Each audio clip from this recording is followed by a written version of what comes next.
Hey guys, if you have an electric fan base that's whose cover is already gone, so it looks ugly, I want to put something in it.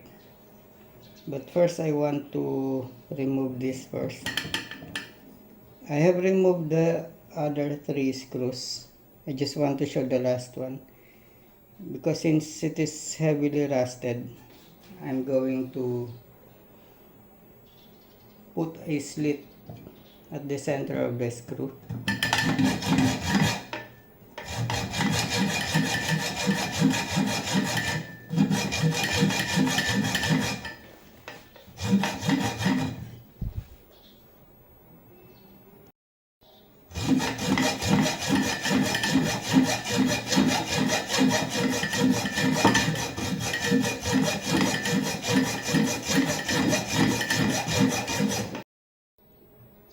I'm gonna use our special tool. You just need to make sure that this arrow should be pointing to the letter L, meaning its motion should be on a counterclockwise position, because there it is, because we are going to unscrew this. So it should be, that pointer should be at the letter L part. Okay, it should move on a counterclockwise motion.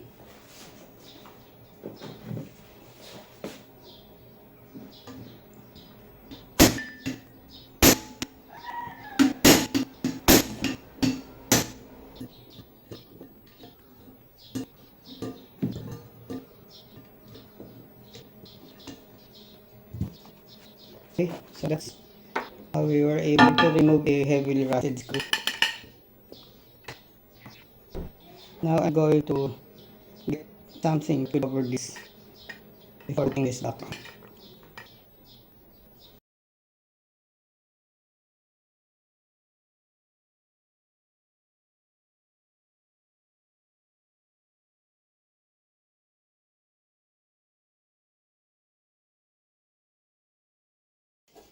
Okay, so I will just clean the surface with this grinder.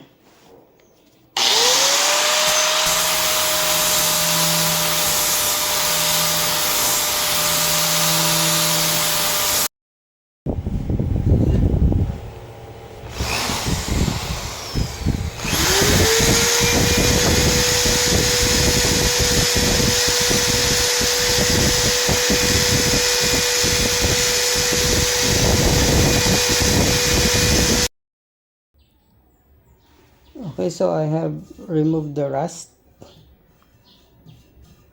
Now I'm going to put in some rust converter before applying a paint on it.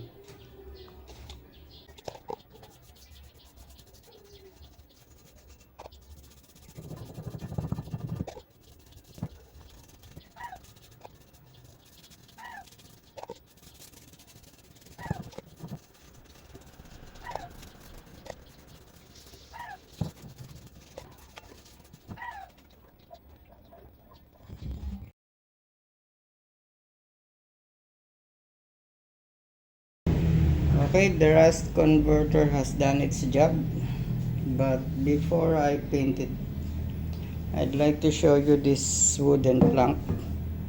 This is from our old computer table back in the CRT days. I didn't throw it away because I know someday I will be able to use it. There is a small gap in here, and as usual I'm going to cover it with some epoxy.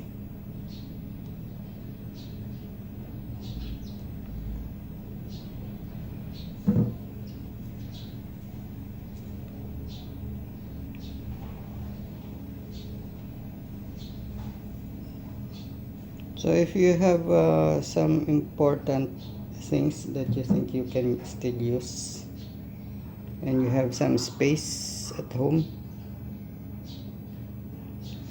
you can keep them for a while and bring them out when it's time to reuse them.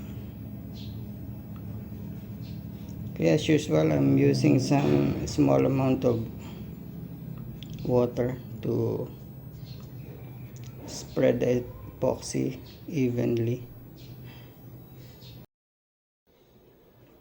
Okay, so I'll just put a round mark.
I'm just going to remove the excess burrs.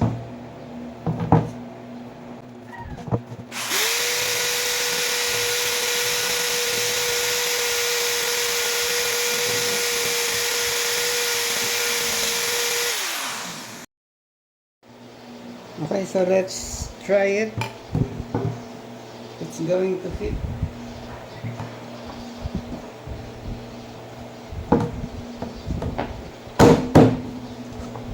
Okay, fits just right.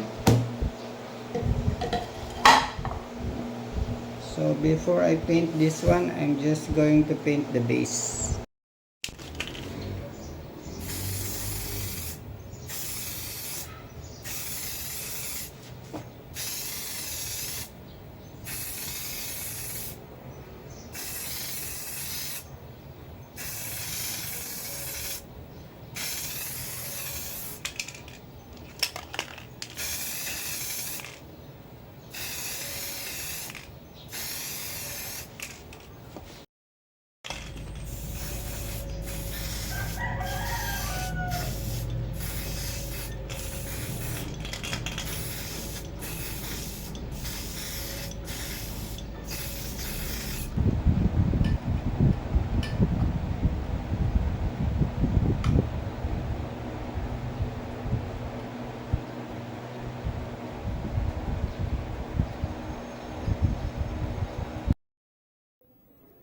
Okay, so let's bring them together.